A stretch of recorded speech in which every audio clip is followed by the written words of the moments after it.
you haven't noticed from the title of the book that we are going to be reviewing today, it is Aurora Rising by Amy Kaufman and Jay Kristoff. Now, they're super popular for the Illuminate files, and they each have their own series as well. So we're going to get to the bottom of this because I've heard nothing but polarizing reviews. We either love it or hate it. So I checked on Goodreads, and 9,442 people have reviewed it as in star ratings, and 2,732 people have actually given it a review.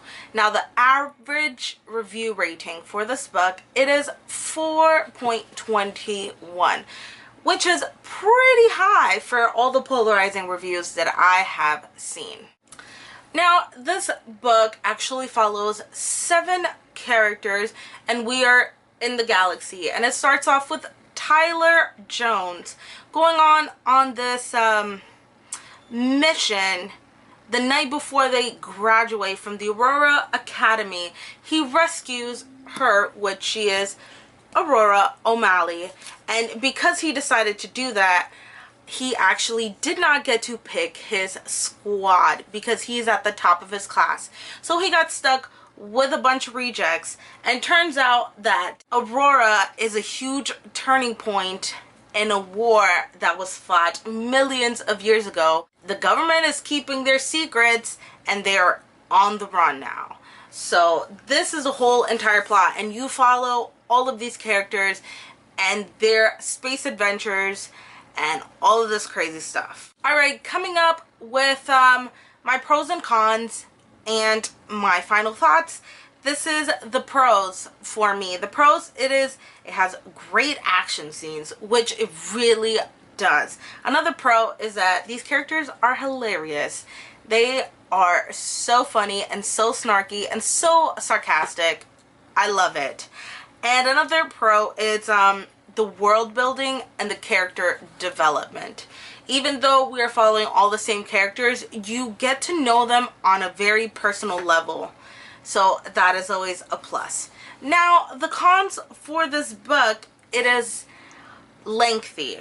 It is 473 pages. This book is lengthy, and the pacing is sort of slow. I don't know if that has to do with the length itself, or it's just slow pacing.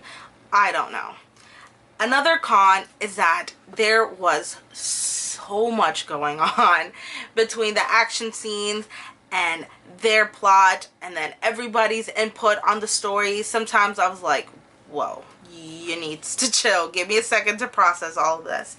And the last con is that some of the characters did fall a little flat. Now, not as flat as in they're boring.